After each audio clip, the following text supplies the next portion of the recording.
Hello everyone, this is Lady Bridget, and welcome to episode 50, yep, the big 5-0 of Reaching for the Moon. And we have a wonderful, incredible episode for you today. But first, I'm going to let Serona do the housekeeping and tell you how to get in touch with us. Serona? Hello and welcome to Reaching for the Moon, presented by Everglades Moon Local Council, Florida chapter of Covenant of the Goddess. COG supports individual works by its covens, members, and local councils. It's a vibrant network of a myriad of Wiccan and witchy resources, religious support, friendships, service opportunities, and more. To find out more, visit our website, emlc.net, our Facebook page, facebook.com/EvergladesMoon, or Twitter, @EMLCTweets. Well, now that we've gotten the housekeeping taken care of, I want to tell you about this wonderful podcast that we have for you today. It's a little bit longer than our normal one because it's the 50th episode. So, yeah, we're going to celebrate. Instead of being an hour, it's probably closer to an hour and a half before we're all done. We are going to present to you the workshop that was given by Amber K. and Azriel Arian K. called The Golden Pentacle, Your Path to Prosperity. It's a workshop that they gave at Merry Meet 2018, which was just last summer, but we're releasing it this month because it coincides with the release of their book by the same title, The Golden Pentacle, Your Path to Prosperity. Hey, this is Imbolc.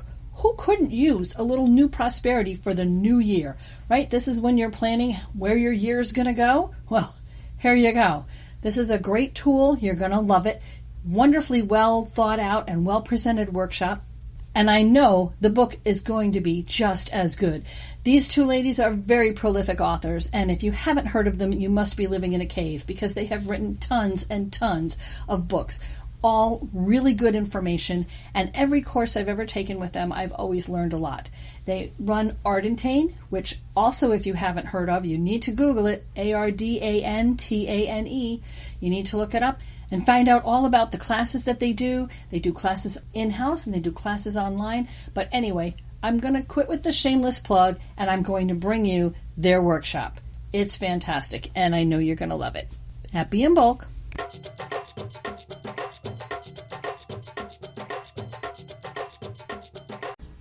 Well, welcome everybody. My name is Azriel Arian K. You probably already know that.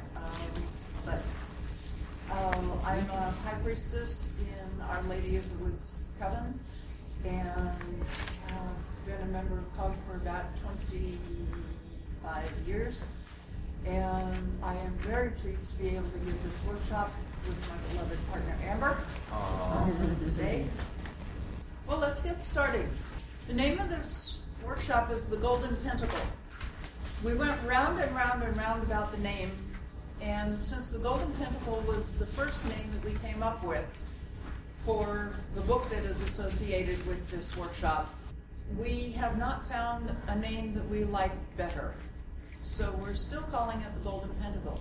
It is not aimed exclusively at a pagan or much less a Wiccan or witch audience. It is a broader how to do life for anybody. And I'll be getting to that in a little bit. Your path to prosperity. Think about prosperity and what that means to you. And there are all kinds of prosperity. There's prosperous health, wealth.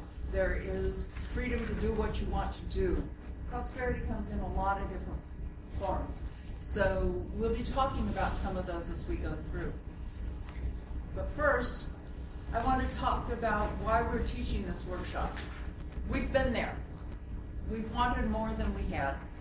And we have done magic for it, and the magic has been very successful. And we have acted in accord, which is absolutely the most important part of any spell as far as I'm concerned. And we have been in a place where we were wondering whether to pay the internet bill, the gas bill, or the mortgage. And we didn't like that place.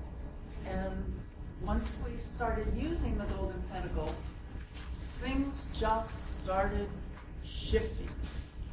And they have shifted very nicely, thank you very much. Another reason is because the teacher teaches what the teacher needs to learn. And we figured, okay, we need to learn how to be more prosperous in our lives. How do we do that? Well, if I were teaching a class on it, what would I be teaching? So that forced us to go in and do some research and do some thinking and organizing our thoughts. That all led to the fact that this looks like a pretty good introduction to another book. So we've got 23 books in our queue right now, ready to be written and published. Oh my goodness. And some of those are series, and so we sort of needed a little push. And I thought, okay, let's write about something, that is applicable to a much wider audience. Maybe this will be the next The Secret. Only this is better. But mostly Did you plan that? what we're doing here is because we have a desire to see all pagans prosper. We hate hearing pagans, or anybody else, but particularly pagans, say, I can't do it because it costs too much money. I can't do it because I don't have the time. I can't do it because I'm So we'd like to see pagans prosper. I was going to say, is this a book that you have published already? Not yet. Okay. It will be published next February, and that is when the podcast is coming out. Oh, okay. And that is when probably the interview with Amber is going to be coming out, and maybe an interview with me, I don't know.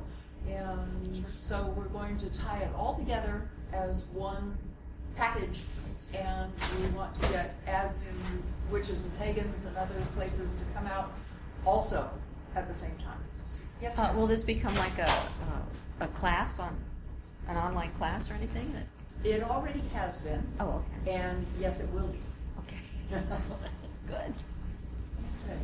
I said we have a desire to see pagans prosper. And one of the things that has struck me over the years is that so many pagans have bought into poverty as a virtue. And I thought, where did that come from?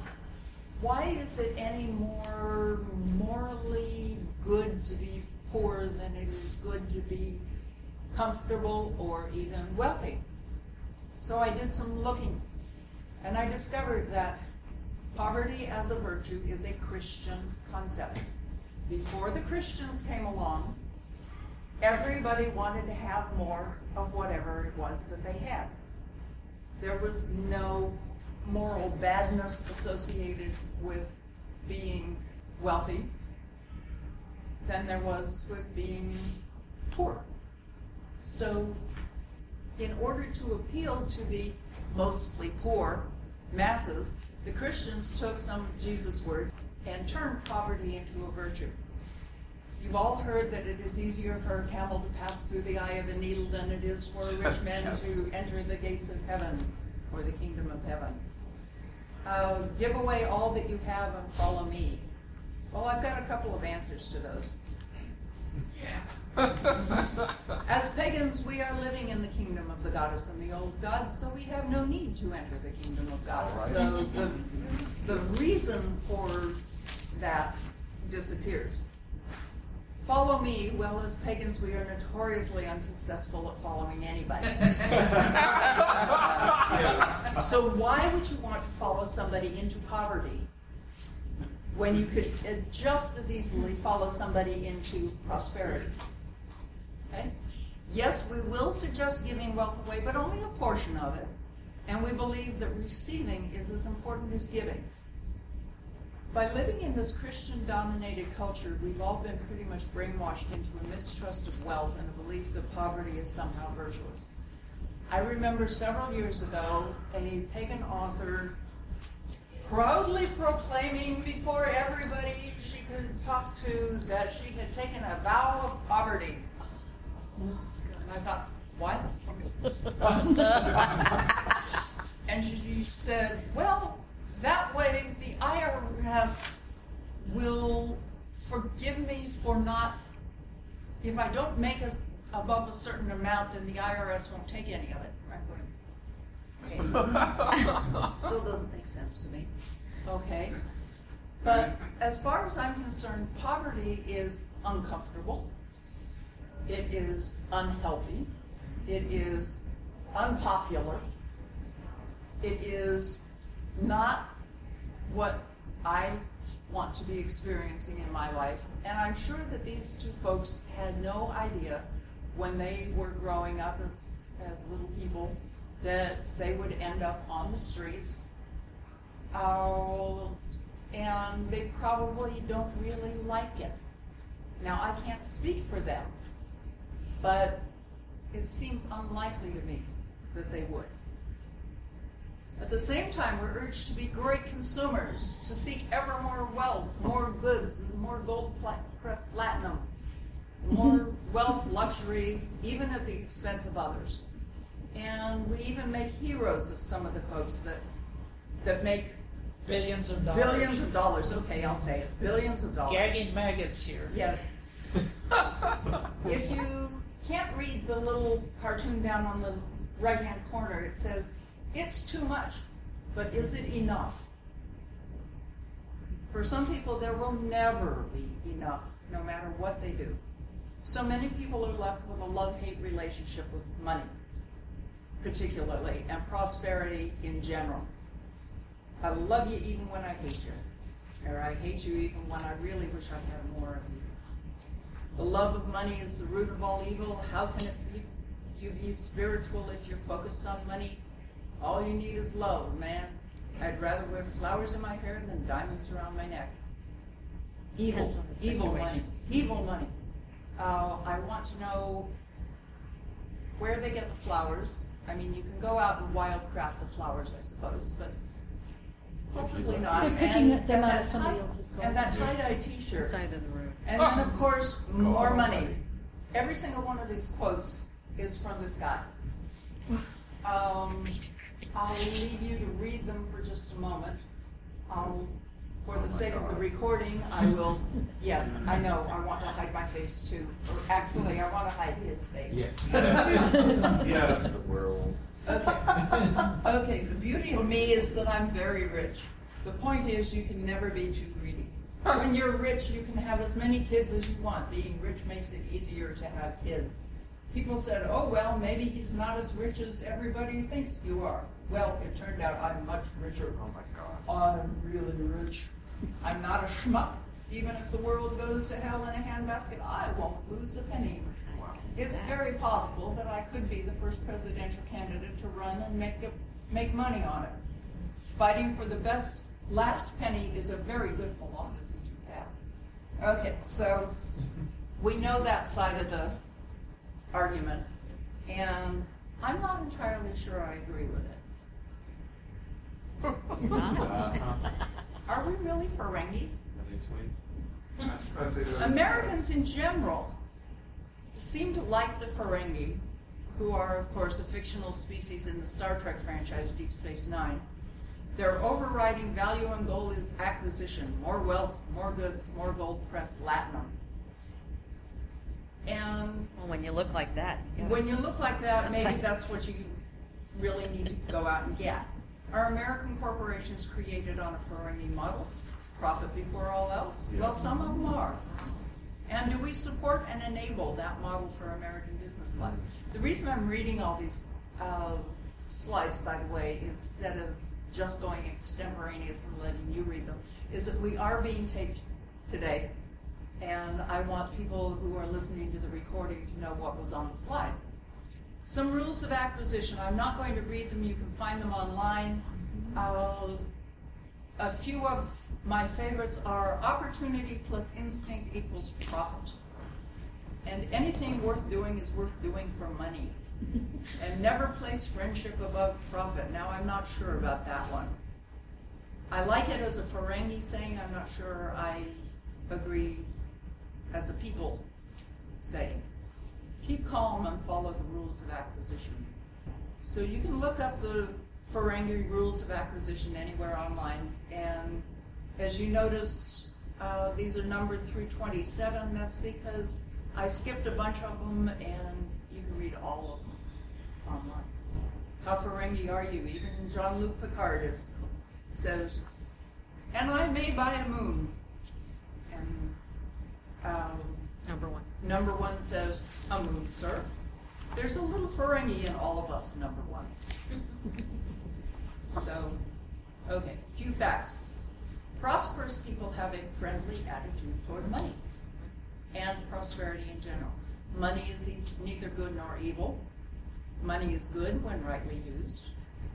Money is used to gain resources like food, clothing, heat, shelter, other good stuff, or to fund experiences, either travel, pagan festivals, a movie, or a theater. And there are people who have money and people who are rich, Coco Chanel. So what is richness? It's wealth, abundance, prosperity. What do these words mean? Looking at real wealth and prosperity. We all know that real wealth, genuine prosperity is about more than money, and that money is only a tool. This slide shows 8 different pictures of more than one hammer, a bunch of hammers. When we forget what we're going to build and focus only on getting more tools, how strange is that? So if you think of money as a tool, once you've got, say, 6 hammers, do you really need any more? Do you really want any more? Every hammer that you collect needs to be taken care of, put someplace you can find it, used, kept out of the weather. Occasionally the handle needs to be oiled. I mean, when you get stuff, you have to take care of your stuff, and you have to put it somewhere. Money is exactly the same way. You have to take care of your money, you have to track your money, you have to figure out where you're putting it so that it's safe and you can get to it on a rainy day. So let's look at some definitions and then talk about the ways that you are really wealthy, whether or not you have lots of money. Wealth has been defined as an abundance of valuable things, a tangible or intangible thing that makes a person better off. Plentiful supplies of a particular resource. Abundance, a very large quantity of something. A great or plentiful amount, more than enough of something. And prosperity is the state of being successful and wealthy, of living a rich and full life, and the state of flourishing and thriving. Now, I like the definitions of prosperity because they're wider than just wealth. Abundance and wealth, we're really focused mostly in on money. Prosperity is successful and wealthy, living a rich and full life, flourishing and thriving. That sounded wonderful, so that's why I subtitled this Your Path to Prosperity instead of Your Path to Wealth or Your Path to Abundance. Real prosperity, I've got 3 quotes here. The first is from Samuel Butler. All the animals excepting man know that the principal business of life is to enjoy it. Thomas Jefferson said, it is neither wealth nor splendor, but tranquility and occupation which give happiness. And Michel de Montaigne said, the pleasantest things in the world are pleasant thoughts, and the art of life is to have as many of them as possible. Different views of prosperity. What is prosperity, wealth, and abundance to you? Think about that for just a moment. It's different for every individual. I'm going to introduce a couple of paradigms for measuring prosperity. There's Maslow's hierarchy, which I'll talk about a little bit later, involving whether your needs are being met. And one way of looking at prosperity is true will. Are you actually living your true will?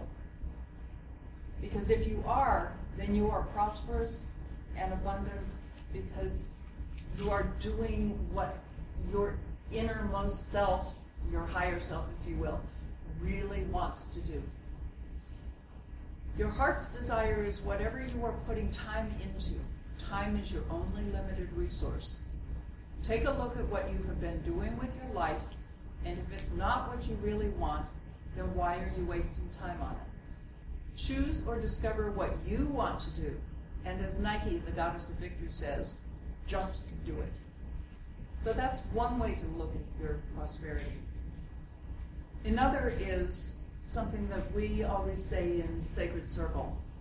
When we're passing around the cakes and wine, instead of saying, may you never hunger, which requires that your younger self go inside and figure out what is hunger, and then gets all wrapped up around hunger, and then has to figure out what not hunger is, and then comes out the other side. By that time, the cakes are already gone and the wine's there, and somebody is saying, may you never thirst. So it has to go through the whole process again with thirst and with what is not thirst in order to get to, what you really meant was, may you have enough and to share. So that's what we say in our circles. Not everybody says exactly, may you have enough and to share. But it's always a positive, a wish stated in the positive instead of in the negative. So, anybody here want to sing? Sure. How many of you know the Crow Women out of Colorado? Yay! You can help me lead this song. I am plenty, I am abundance, filled up and overflowing, yes, I am abundance. Whoa, whoa, I am plenty, I am abundance, filled up and overflowing, yes, I am abundance. Twice more. I am plenty, I am abundance, filled up and overflowing, yes, I am abundance. Whoa, whoa, I am plenty, I am abundance, filled up and overflowing, yes, I am abundance. This is a tune that sometimes gets caught in my head as an earworm, and I think it's a whole lot better than a lot of songs I know. So, I do that. One of the paradigms that we always use for a whole bunch of different things is the elemental star. You're all familiar with the elemental star, and you'll notice that it rests on 2 feet of earth and fire. If you don't have the energy and you don't have your earth plane stuff together, it's hardly worth trying to get your emotional stuff, water, or your mental stuff, air, much less your spiritual stuff, together. You've got to have your earth plane stuff and your energy together first. So this was the basis for the Golden Pentacle.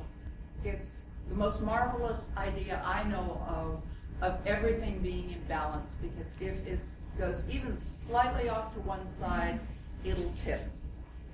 And if it goes slightly off to the other side, it'll tip. But if it's in balance, it stands there firm and strong and proud and spirit side up. So earth is all your physical needs, fire is your energy and safety, water is your emotional needs, air could be seen as your self-esteem and all the mental things that you do, and spirit is your self-actualization and connection to the divine within. And here is one of Maslow's hierarchies. This was an early version that only had 5 segments. Later in life, in addition to physiological needs, which are down on the bottom, and then safety needs, which are in the level above that, and belonging and love in the level above that, and esteem needs, self-esteem in the level above that, and self-actualization, which was originally his highest level.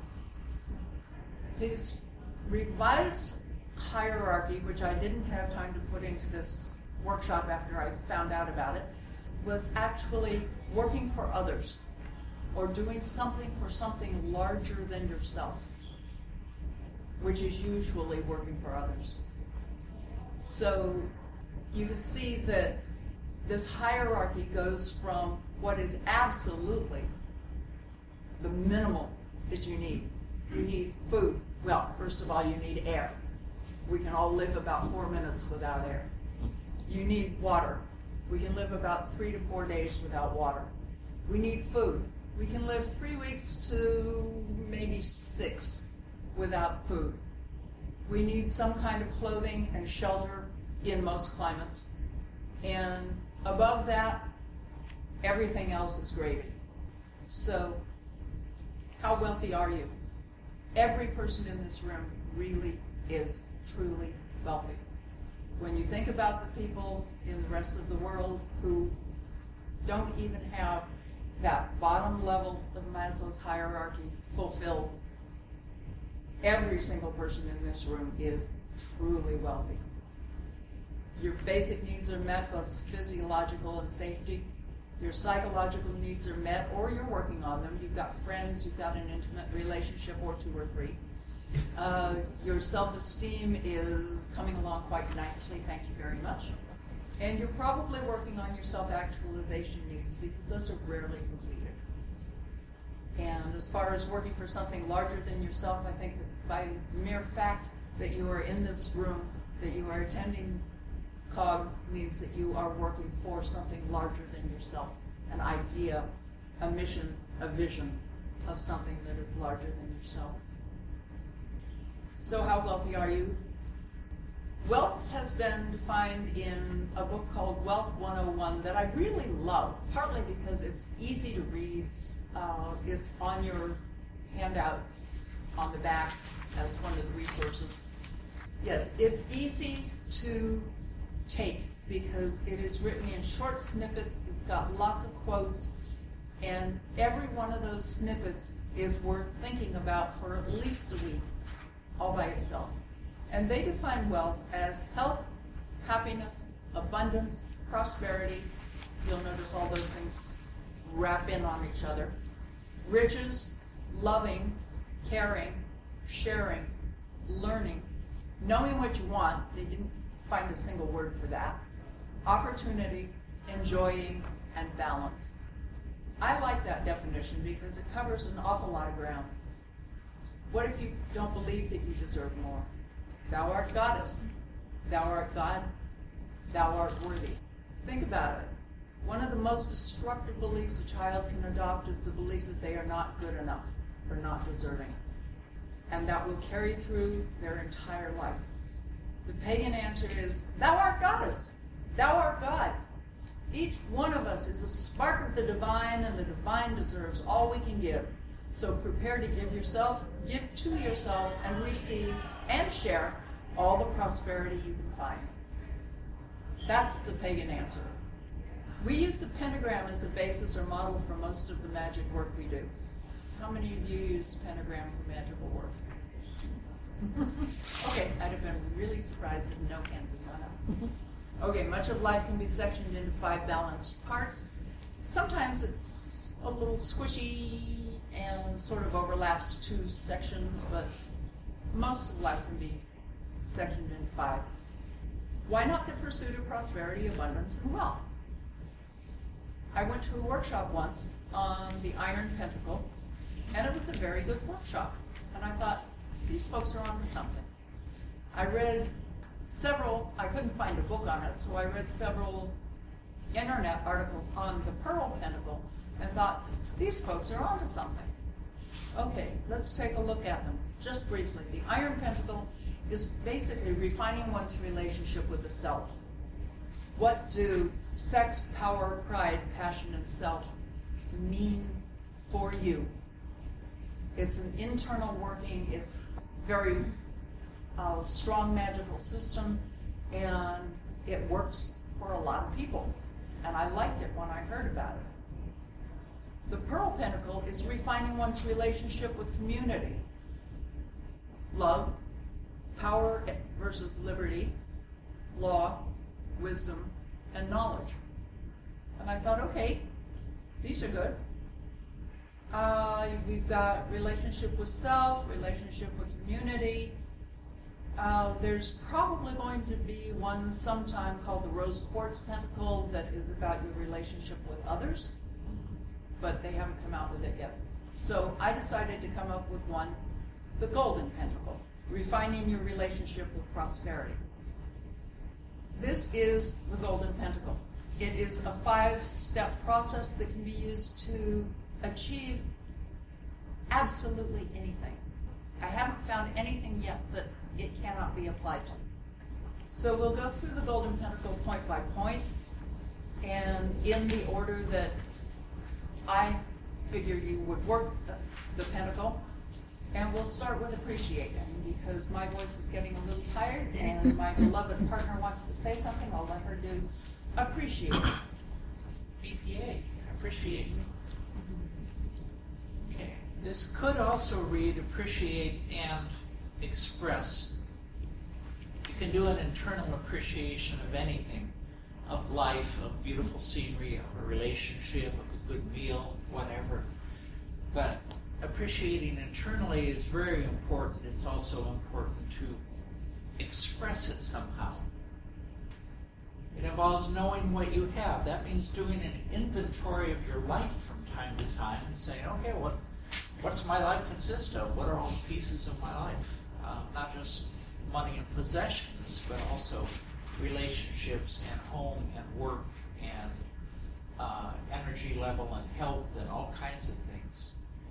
Once you do that inventory, if you haven't done one recently, you may be surprised how much good stuff there is in your life. It is so easy to focus on what's gone wrong.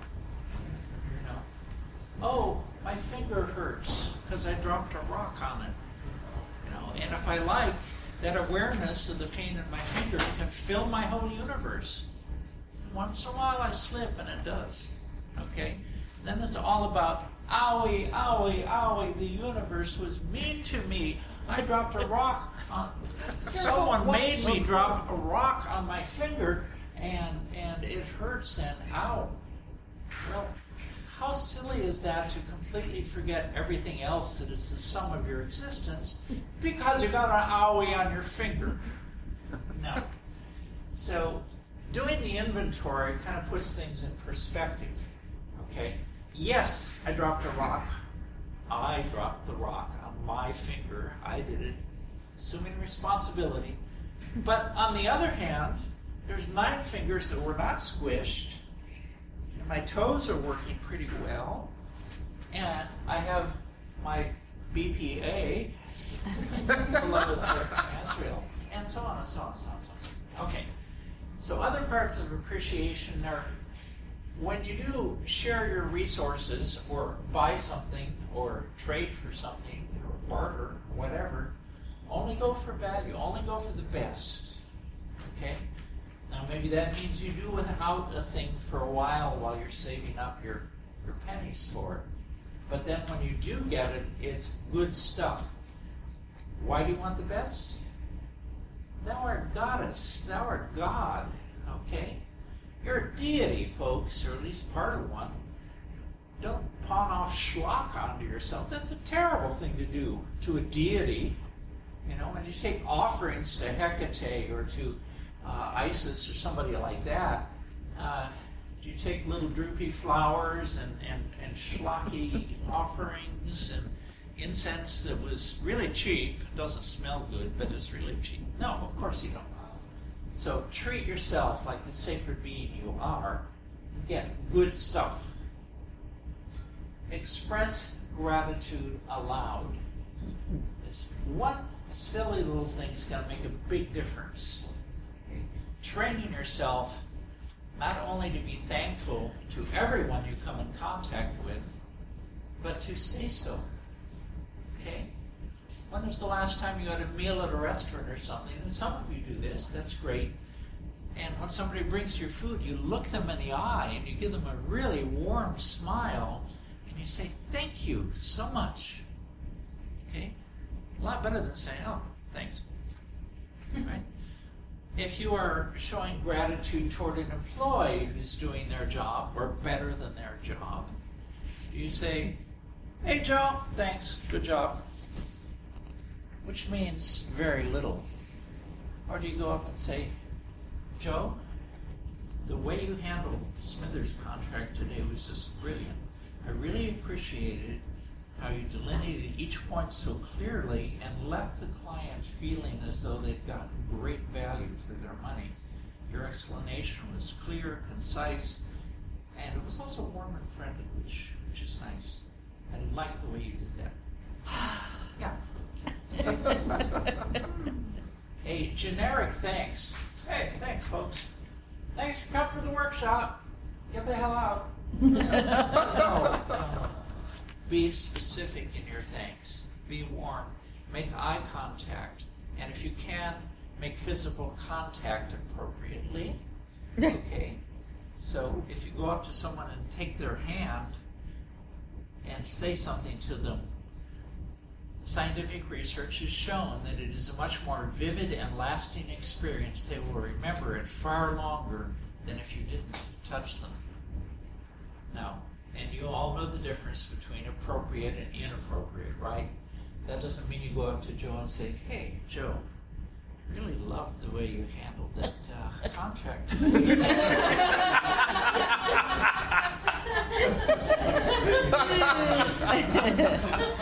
No. Okay. So express your gratitude aloud and do it fully and in depth. The amazing thing is you feel so much better after you do that than when you do a generic throwaway thank you. Okay. And keep a gratitude journal. This is why we gave you these incredibly cheap little books here. Okay. Handmade, literally on our kitchen table. And they're not very big, but they're just to get you in the habit that once each day, evening is often a good time. Open this thing up here. You can have some standard opening like, "Thank you, Goddess and the old gods, for what I've received today." And then you make a little list. And to get you started, it's a little page. I mean, you might put 5 or 6 things on there and fill it up. That's fine. Okay? Azrael gets these tomes, with like 40 lines in them and fills up the whole page. You don't have to do that.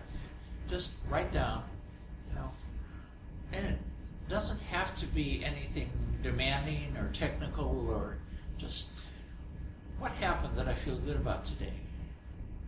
What am I grateful for? And maybe it's, oh, they actually brought a little pizza to me at dinner eventually, and it was tasty. Okay, tasty pizza can go on there, as well as more important things. We change the presidency every 4 years. Hopefully. Or sooner. Yeah. What I usually do is thank the goddess first for my partner and the relationship we've had for 25 years. That's usually first on my list. And I try to vary it and think about a new thing each day that I like about being with Azrael. It's not that hard to do. So it can be pretty much anything. It was, oh, I saw pretty clouds today. Or, somebody held open the door for me. I mean, that's nice. People still do that. Anything. So you get to the bottom of the page, and then give yourself a big smile and close it and set it aside. And try doing it. Make a commitment, if you're serious about this, to do it until this little book is filled up. And then ask yourself, what's this doing for me? How do I feel? How is my life different than it was before I did this little exercise? Okay? And if it's all going really well, then you go out to a stationery shop or an office supply store and you get yourself a really spiffy journal, maybe with beautiful art on the cover, leather bound with gold edging. I don't know, whatever. Okay, get yourself something a little better than this. These we just whipped out for fun and to hope that some people would get started on this. Okay, and we did have fun making them, right? Mm-hmm. We did. Okay, so those are some things you can do as part of appreciation. Remember that noticing, observing, inventorying, listing what's in your life is a good start. And then secondly, appreciating it internally, telling yourself why and how much you enjoy or love whatever it is, and then expressing that at the very least by writing it down in your journal. But even better if you can go and thank somebody personally, okay, or send a little gift. One thing that Azrael and I do, we have a weekly summit conference, we call it, where we run through everything from bills and finances to where are we on achieving our life goals together. Every week, almost every week, sometimes we're traveling, we sit down and talk about all this stuff. And one piece of that is deciding who are we going to thank this week that deserves thanking that we haven't thanked recently. And we got some beautiful little cards, Hallmark and stuff like that with pretty pictures on them. And we'll fill out at least one and sometimes several cards right there and say, "Dear so-and-so, thank you so much for this." Now these days, not too many people take the trouble to write anymore, to write letters, to write notes, whatever. Instead, it's a text or an email. LUV space U THX. Yeah, that is heartwarming. To get a text like that, I just melt when I get that. But when you get something in the mail you didn't expect, and hey, it's not a catalog, it's not a bill, it's not somebody trying to suck money out of your pocket. It's a handwritten note from someone who appreciates you and specifically what you have done for them. That's kind of neat. Some people save those things for the rest of their lives so they can just open it and get a little smile out of that, right? It's pretty rare now. So think about doing that. We do it on a weekly basis. And sometimes there's several because we're writing to a group and we write a separate note to each person. So, gratitude is not only the greatest of virtue, but the parent of all the others. Cicero said this. Who's Cicero? He was a Roman guy. Or Greek? I don't know. Roman. Yeah, I was right. This is a wise Roman philosopher, right? I like this one better by that famous author Unknown, also known as Anonymous. It is not happy people who are thankful. It is thankful people who are happy. Expressing thanks raises your own happiness quotient. It absolutely does. By being a more thankful and grateful and loving and affectionate and expressive person, that enriches your life as much or more than the life of the target person. Daily gratitude leads to peace of mind. Some witch named Azrael said that. Should And it I'll have, let like, her tell comma her story BPA? about that if we have time later in the workshop. But she has used the practice of gratitude in her own life to make amazing changes in mental state and emotional balance and all kinds of stuff. Ingratitude is sooner or later fatal to its author. It is a West African proverb. Why is ingratitude sooner or later fatal? Because if someone does something nice for you and you don't express your gratitude properly, they will kill you. No, wait. No, I think that has some deep, profound emotional thing going on there about if you don't express gratitude, then you'll become unaware of all the blessings and benefits in your life, and eventually your soul will shrivel into nothing, and your body will pick up on that and crumble, and you will turn into a small, writhing mummy thing like you see in special effects on movies. Never mind, I'm babbling. Anyway, could we have the singing version, please? All right. Got no checkbooks, got no banks. Still, I'd like to express my thanks. I got the sun in the morning and the moon at night. And with the sun in the morning and the moon in the evening, I'm all right. Annie Oakley, Irving Berlin. Annie, get your gun. Annie had a whole lot more than the sun in the morning and the moon in the evening. She had a skill. She's a sharpshooter. She had a good job, at least for that day and age. She was a sharpshooter in the Wild Bill's Wild West show. She had the love of her life, who was also a sharpshooter, Frank. And she just had an awful lot of things, but when it came down to it, What she was really grateful for was the sun in the morning and the moon in the evening, and she was all right. And a couple more. I would rather be able to appreciate things I cannot have than to have things I'm not able to appreciate. Think about Ferengi there. And only buy value and value what you buy. Express gratitude aloud, keep a journal. And now it's time for Azriel's story. Keep it fairly brief. I know we're running along. Before I started writing a gratitude journal, I was prone to anxiety attacks. Not the full-blown ones that require medication, but enough that my heart would start pounding and my stomach would clench and I would... I started writing a gratitude journal. Oh, I was also having trouble sleeping at night. I couldn't get to sleep. I would wake up in the middle of the night worrying about any old thing. It didn't matter, what color fingernail polish to wear the next day. It was a big deal. I started keeping a gratitude journal, and within a week, I realized I hadn't had a panic attack. And within 2 weeks, I was no longer waking up in the middle of the night worrying about inconsequential things. Within 3 weeks, I was no longer waking up in the middle of the night at all. So I kept doing it and doing it and doing it. And I kept a gratitude journal daily for about 3.5 years.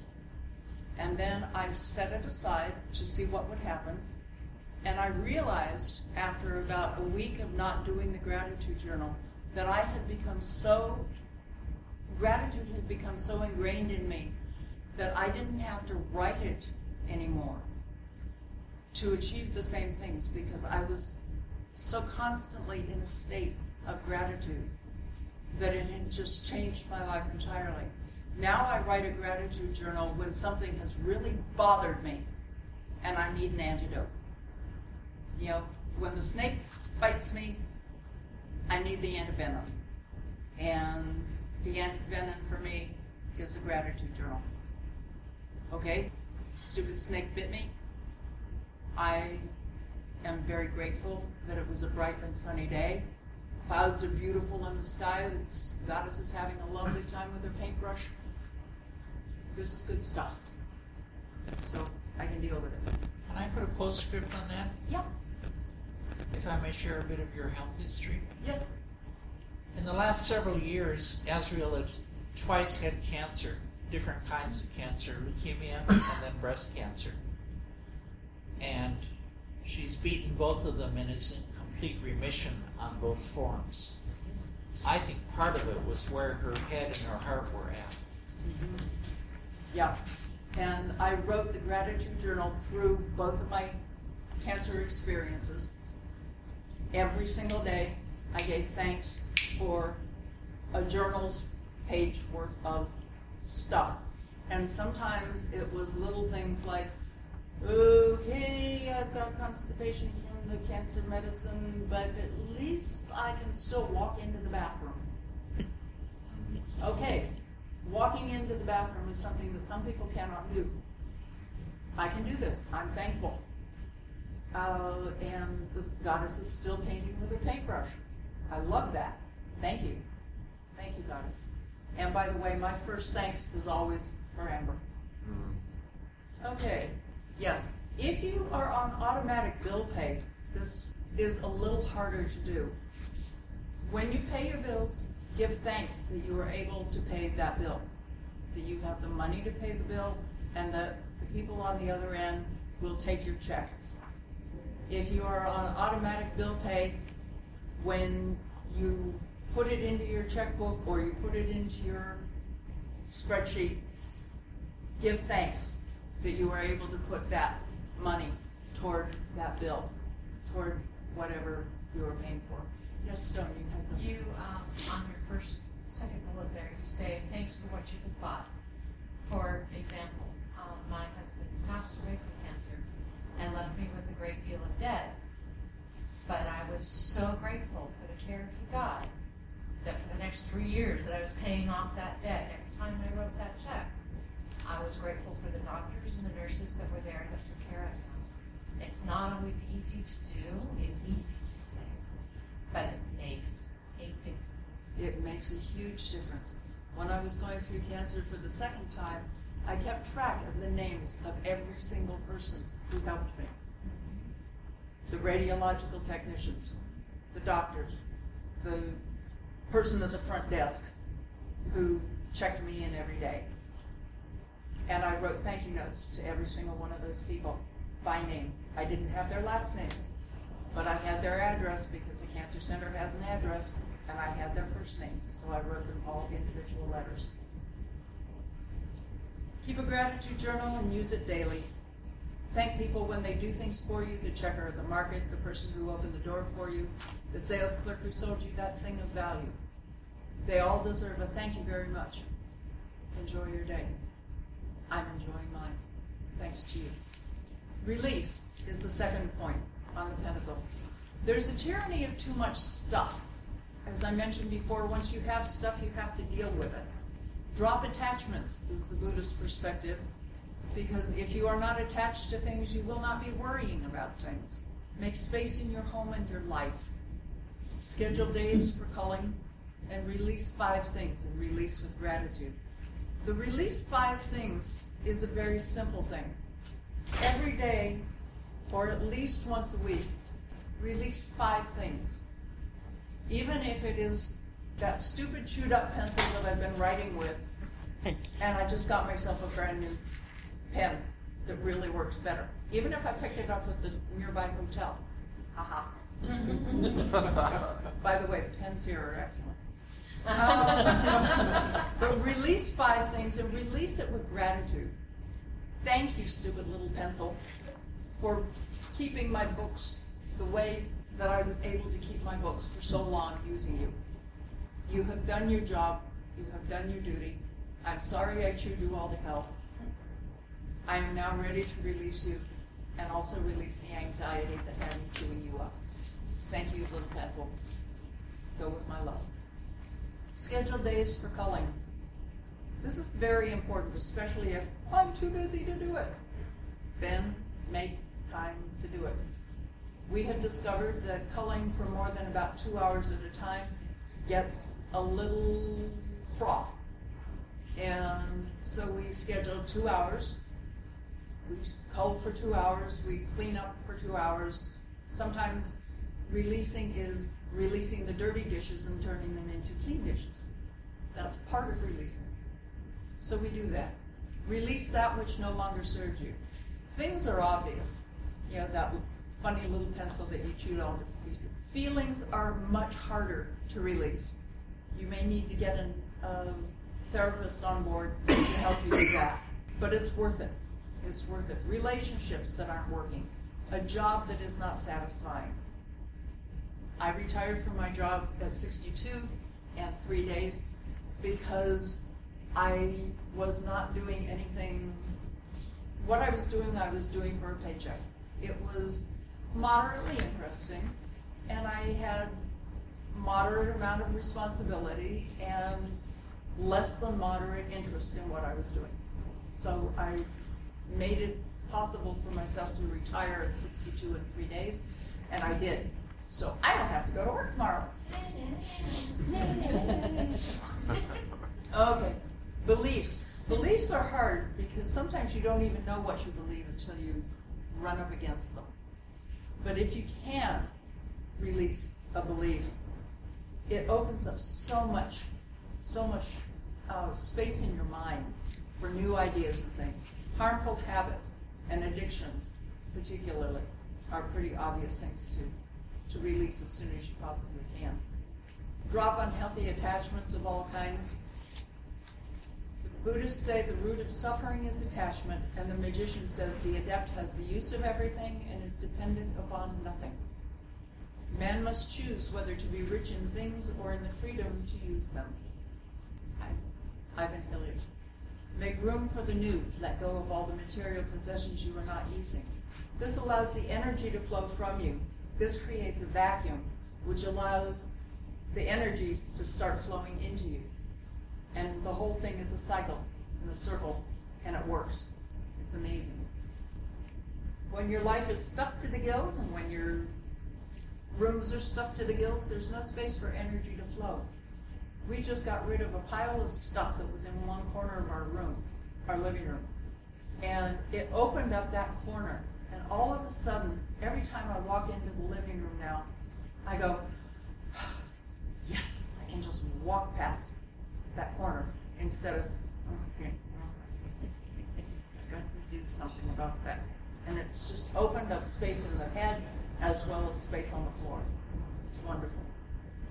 Remember that everything is energy. Energy needs to flow. Let it flow by letting go.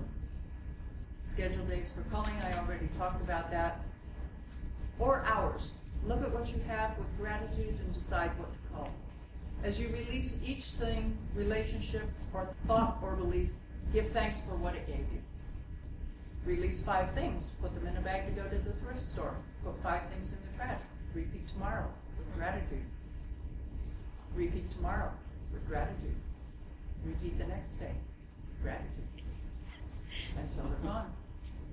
David Allen, who is primarily a business guru consultant, says it's time to purge.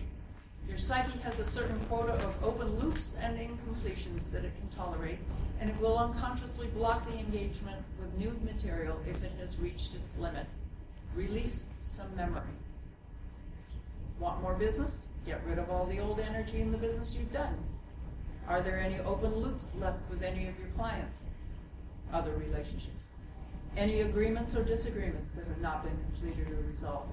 Any agenda and communications that need to be expressed? Clean the slate. Get rid of all those little things. It's like you've had this pair of pants sitting on the corner of your couch for a year and a half because it needs a button on the front. Go get a button, sew it on, get the pants off of the corner of your couch and back into the closet where they belong, or better, onto you.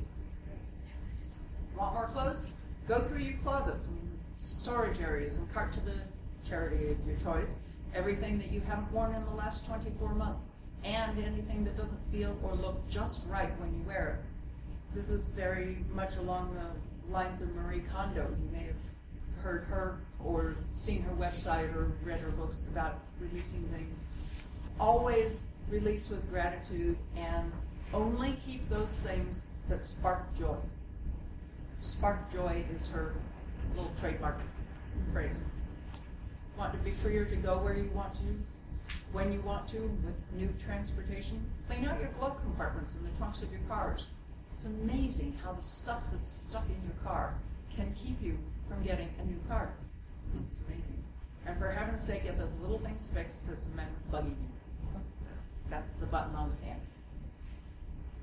Do you want more wealth? Unhook from the investments and resources that have been nagging you to change, and give more than you usually do to someone or something that inspires you to do so.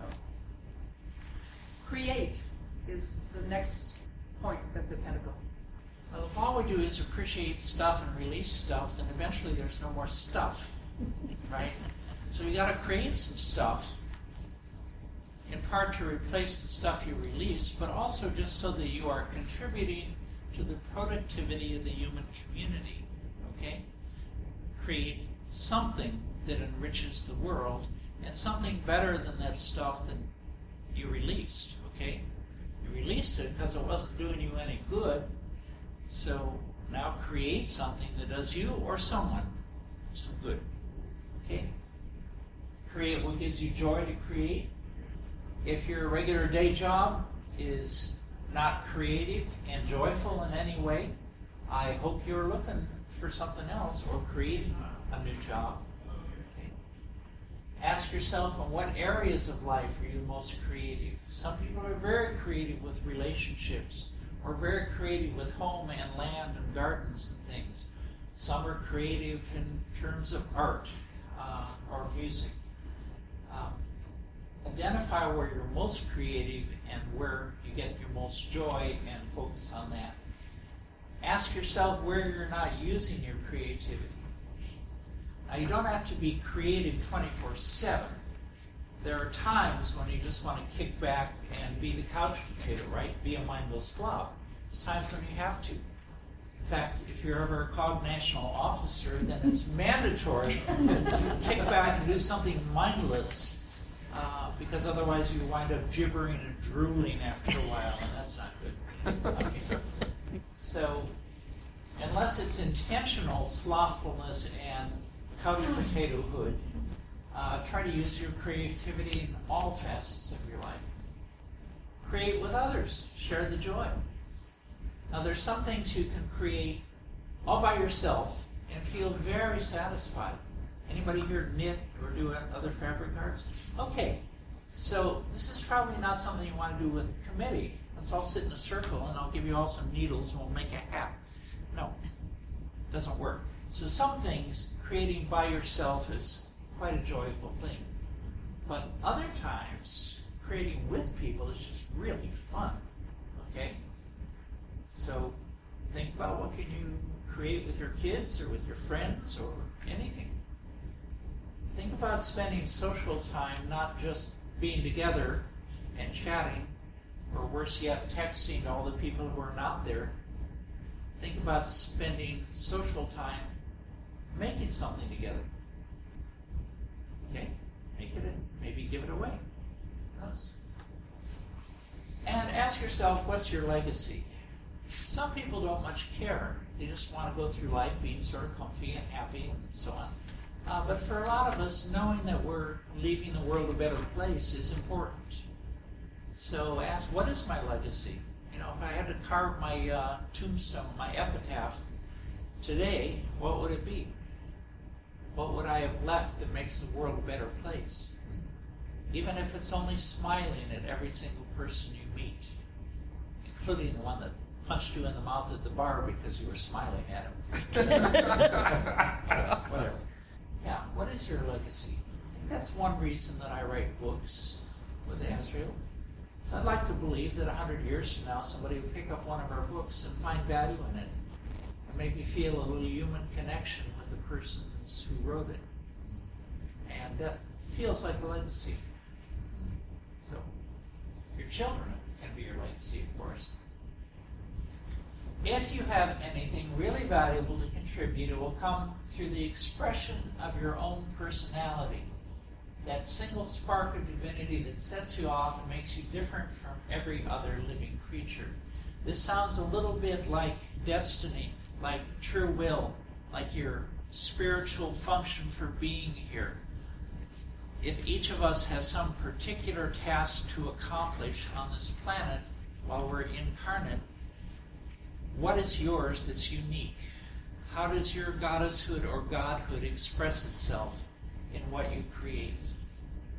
Because there's something unique about you. If you haven't found it yet, then that's a worthy quest for your lifetime.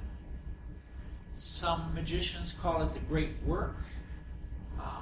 What's the Latin version? Magnum opus. Magnum opus. Thank you. Magnum opus is not an automatic weapon. It's the Latin for your great work, for that thing you were meant to accomplish and create that no one else can. Every creation originates in love. I think that's a load of hooey. I have seen creations that originated in loneliness or despair or anger or fear. They're not much fun, and I'm not sure they improve the world. Maybe the catharsis is useful for the artist. But I would say every creation that is part of your legacy that's going to continue after you and expand in ripples that improve the world, every creation like that is based on love. And here we have a biblical quotation. You may say to yourself, my power and the strength of my hands have produced this wealth for me. Oh, pride goeth before a fall. Be careful. One act of creation can lead to many others, okay? I created a book 30 years ago or something like that. I sat down again at a kitchen table, that's where I do good stuff, and made a little book called Beginning True Magic. It was like, I don't know, 24 pages long or something. And I hand stapled each copy, made them on a copier and so on, spread them around. Because I hadn't seen any books on magic that really clearly explain to me what it was about. Well, that one little act of creation led to a publisher, Llewellyn, calling me up and saying, how would you like to expand this into a book? We've seen this. We think it's pretty good. Okay. So I did.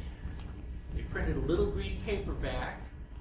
Last I checked, which is a few years ago, they'd sold 400,000 of them. And then I did 15th anniversary edition, and I started writing stuff together, so that one little act of creation, just because I wasn't satisfied with what was out there, sparked a whole series of things. Kind of cool. Okay, looking at the original pentacle and the elements, you might be an earth sort of creator. You might like dance, martial arts, arts and crafts, cooking, sewing, organizing things, designing, building. So, what's the fire kind of creation? If you could come up with a new energy source, if you go in your basement and invent fusion power tomorrow, I guarantee you that will lead to all kinds of creative things happening. Okay, and if you can't do that, maybe think of something else, put your poodle on a treadmill and attach a motor and it can make the toaster work. I don't. Okay, I'm groping here. Water is about new relationships and gifts of love and compassion. What could you create that would express your love for someone in a unique way that they would remember forever? What act of compassion can you do that will really touch someone for a long time? Air is obviously head stuff, design, invention, stories, ideas, writing books, ways to communicate, all good stuff. And how can you be creative spiritually? If you have ever hit the point where your spiritual practice is just not doing it for you anymore, there's no zing left, that's when you need to say, stop, I'm not going to do the same thing. Every morning I meditate for 10 minutes, draw one tarot card, thank one goddess, and, bless my time, bless myself and turn in a circle 3 times. If that's not doing it for you, then do something radically different. Okay, learn to play the Native American flute as your spiritual practice, right? Or learn light pack camping as your spiritual practice, or. I don't know. One nice thing about our spiritual paths is that most pagans are never forced to repeat themselves. We don't have to do it the same way every Sunday morning. That's a gift, okay? There's nobody hanging over our heads saying, this is the right way to become a spiritual person. And if they are, then what the hell are you doing allowing that? It's like, get over my face. So, yeah. Where are you not using your creativity? Yeah. Are there any of those that seem a little foreign to you that you're not really being creative in? Sure. Okay. I bet everyone in this room can look at one element and say, yeah, I'm pretty creative in that kind of stuff. But I'll bet there's at least 1 or 2 others that you look at and say, no, not that creative. So that's where you want to focus. Okay? If it's new and different and scary, then it'll be worthwhile. Create with others. What is your dream, and who do you know who can help you make it into a masterpiece? This is a question that a lot of people never ask. You have a dream or just a fantasy in your head.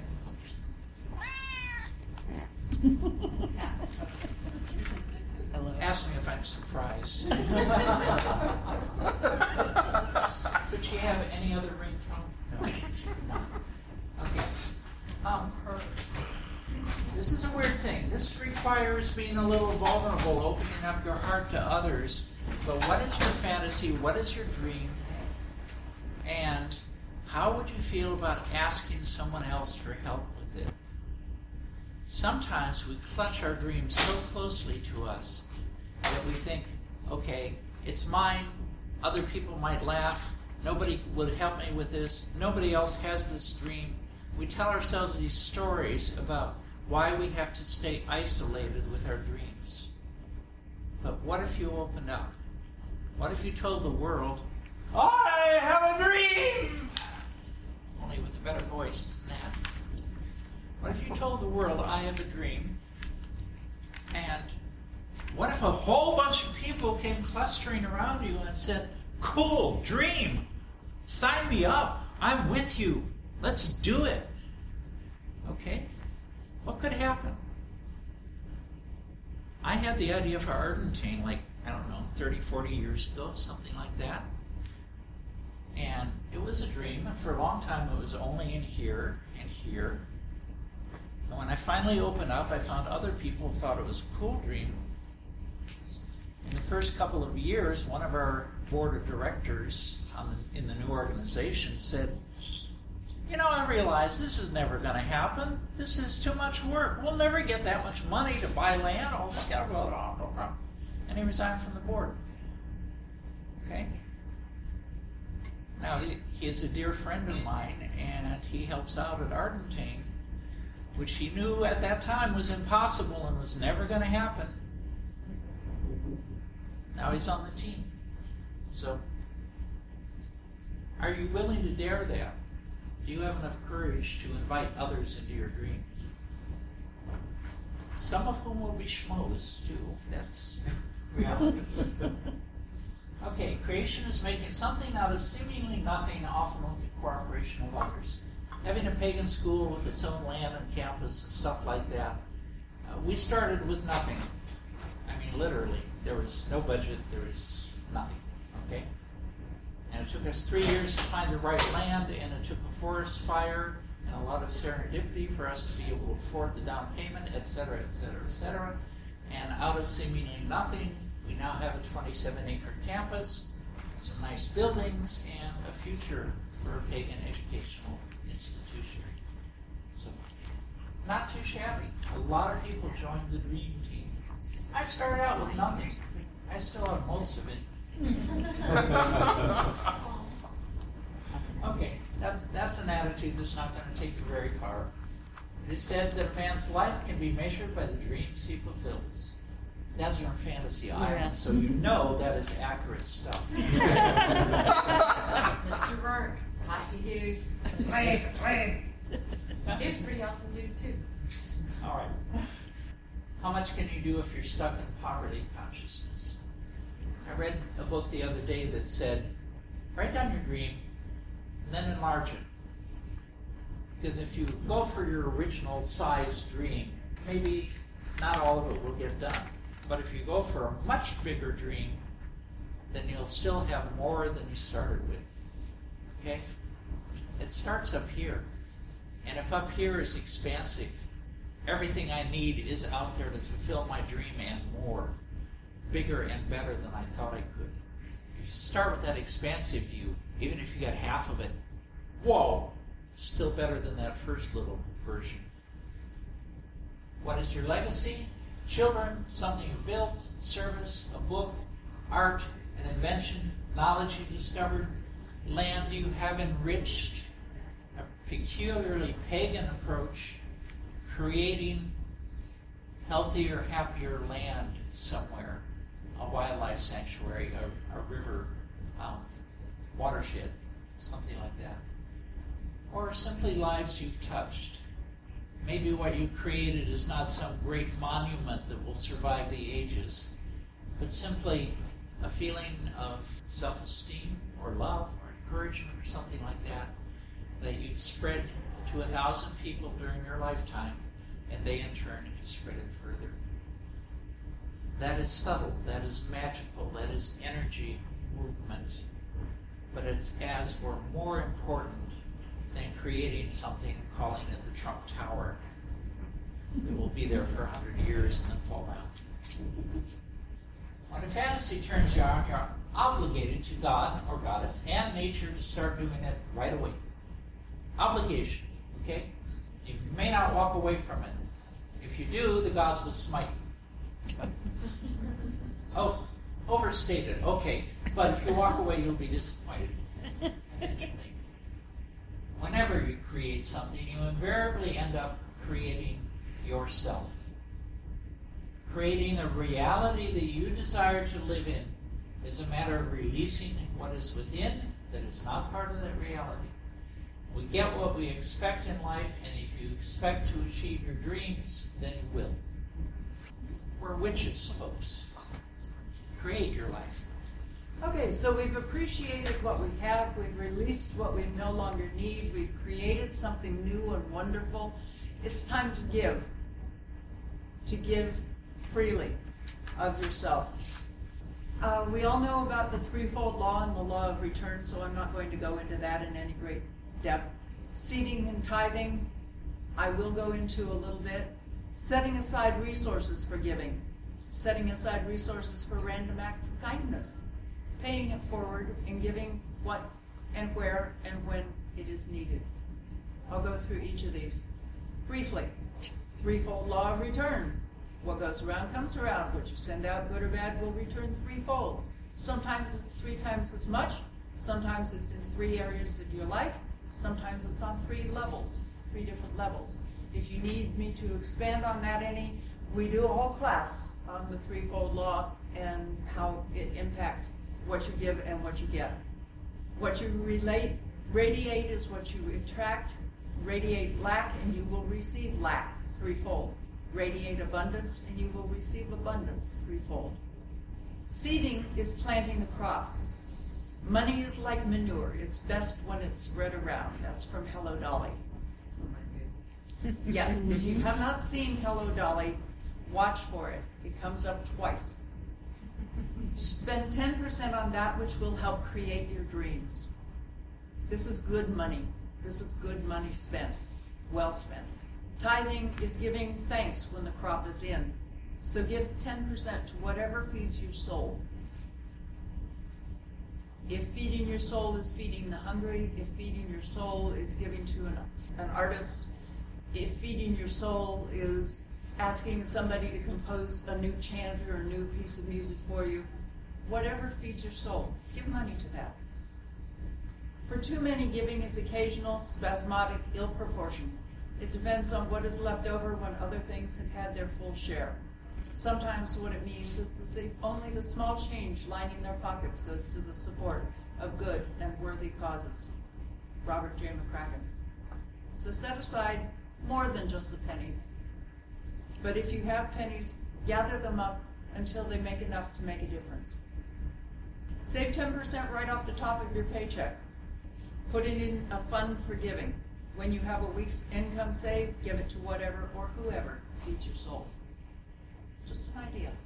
It's easy to do. Practice random kindness and senseless acts of beauty. Oh my God, we have gone over. Add to the joy of life. That's what I get for having Amber. What is given freely is joy shared. Did you see that bus coming? It is no use to wait for your ship to come in unless you have sent one out. I love that one. Yeah. Love that one. Enough and to share, I talked about that earlier. Give to those less fortunate. Give not only money, but encouragement, time, expertise, and especially hope. Hope is invaluable. Give to yourself first, give to others often. It's the old thing about on the airplane when the masks come down, help yourself first, because if you don't, you won't be able to help the person next to you. Giving is good for you. Basically, the gist of this one is they have discovered that giving to others not only enhances your own happiness, but no matter how they looked at the data, financial generosity was linked to lower blood pressure. They tried all sorts of things, and the one that was absolutely positive every single time was giving financially to somebody else lowered your blood pressure. And finally, on the Golden Pentacle, we have receive. There was never a person who did anything worth doing that did not receive more than he gave. Henry Ward Beecher. He didn't know about the threefold law, but he sure knew about the threefold law. Open your heart and mind to receive graciously. Receiving graciously is just as important as saying thank you to yourself and to others. If you cannot receive graciously, you are not receiving at all. You're putting up a barrier. Oh no, I didn't deserve that. Think about what you're saying. Thou art goddess. Thou art God. Yes, you did deserve that. Absolutely. Discernment. Know what to receive.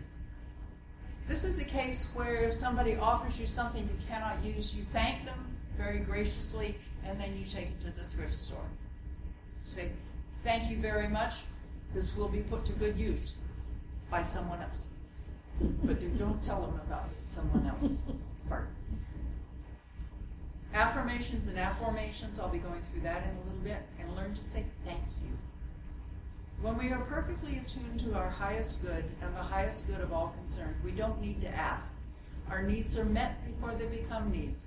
Our wants are more than fulfilled. We feel whole and complete.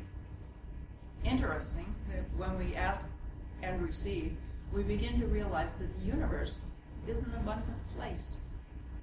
Buy value, value what you buy, applies to receive too. Receive value and value what you receive. Now I want to just do a quick bit about affirmations versus afformations. How many of you have heard of affirmations? Affirmation. Affirmations, okay. How many of you have heard of afformations? Okay, afformations were invented by Noah St. John, and because he noticed that with an affirmation, if you say something like, I receive the riches of life with ease and joy, the subconscious says, yeah, sure, right, tell me another one. Where's the other shoe? I don't think so. Not for me. I can't. I won't. I don't deserve it. An affirmation, on the other hand, asks a question. Why and how do I receive the riches of life with such ease and joy? And your subconscious says, let me find an answer to that question. Let's see. How can I answer that question? How is it so easy? Okay, let me go look for it. So, an exercise to do is to create an affirmation right now. If we had time, I would have you actually write out an affirmation. But think of it in terms of a question. Why is it so easy for me to? How is it that I so easily receive something? It's a question, and your mind will do little gymnastics or anything it can to figure out the answer. And this returns us to the top of the golden pentacle. Appreciate. Say thank you the way you give any other bounty, freely and often. Acting in accord is always the final part of any spell, and what we've been doing is a spell for prosperity, wealth, and abundance. We've been doing these 5 steps to get absolutely anything that you want. In acting in accord, Amber and I have a daily or weekly, usually weekly check-in. Do it with your partner if you've got one. Appreciate in your gratitude journal. Release a weekly bag of stuff. Create, just do it. Give with a glad heart, and receive with an open heart. It's all about energy flow. The golden pentacle is a cycle. Like water, the wealth flows and expands when energy is fed in at any point. You don't have to start with appreciate. You can start with release. It's easier if you start with appreciate, but you don't have to. If any point is neglected or blocked, it will stagnate, and the energy will not move. Keep the energy flowing. Is your cycle of prosperity moving or stagnant? And of course, many hands make the energy flow and expand even more. Share the work, share the wealth. And I've got one more slide. I love this quote. Seek not proud riches, but such as thou mayest get justly, use soberly, distribute cheerfully, and leave contentedly. Sir Francis Bacon. I just love that one. This is the Golden Pentacle.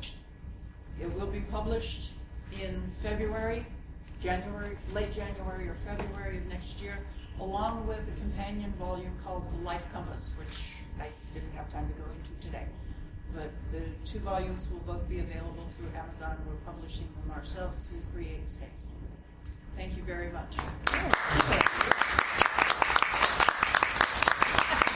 Live long and prosper. Live long and prosper. You bet.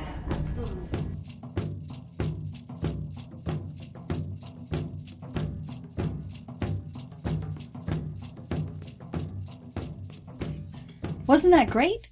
Ah, man, I love that workshop. That was so much fun to take. So the handout is going to be in the show notes. That'll help you work through all of the things that were discussed in the workshop. And don't forget, their book comes out this month. So you can check on Amazon. Golden Pentacle, Your Path to Prosperity.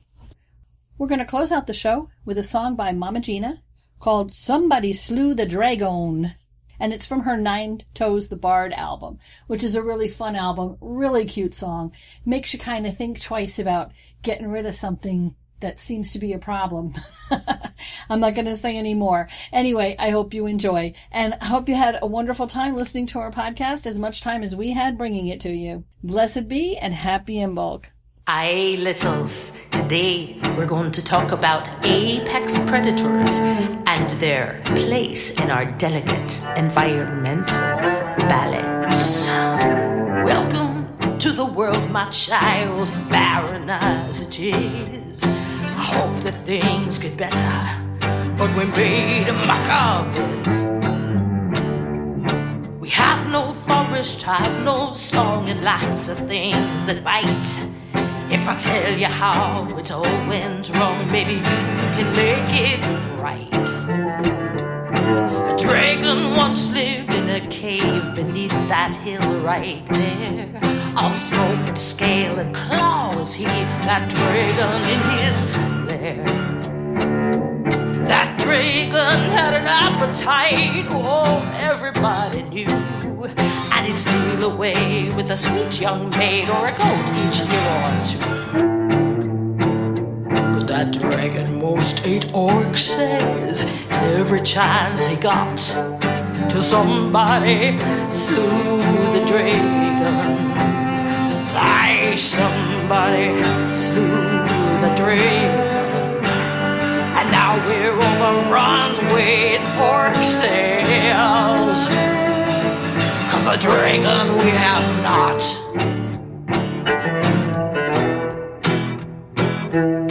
The orcs saw that dragon no longer sought them out. So they multiplied like rabbit says, with none to flush them out. The orcs' blood was spicy hot. The mosquitoes tapped their veins and sent their scent across the land till all the mosquitoes came. The mosquitoes loved that orcs' blood. The mosquitoes chewed and tore, feasting off that vile stuff till mosquito babies born. The mosquitoes left their progeny on every limb of purple pine, and the grumbly grubs that hatched ate every needle, leaf, and vine. 'Twas a dragon most ate orcs, says every chance he got till somebody slew the dragon. And now we're overdone with mosquitoes, and we're overrun with orc sales. 'Cause a dragon we have not.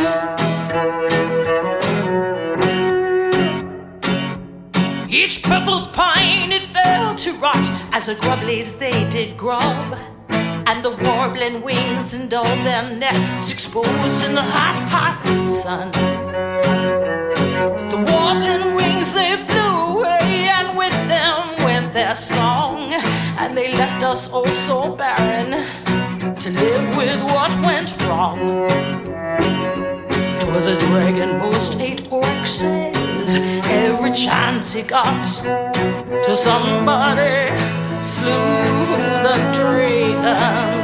Aye, somebody slew the dragon. Somebody slew the dragon. And now we've silent skies and too hot days, no purple pine to fill our gaze. The grubbly grubs, they eat our fields, and we rub ourselves for every meal. And we're overdone with mosquitoes, and we're overrun with orcs. 'Twas the dragon most ate orcs every chance he got.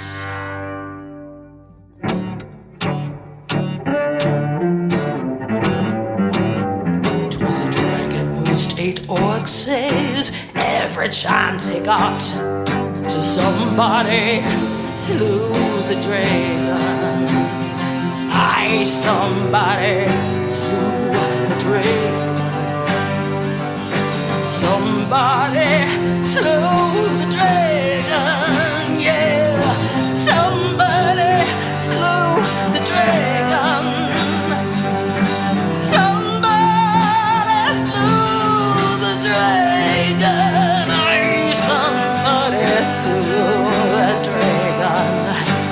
And now we're overrun with orc sales. 'Cause a dragon we have not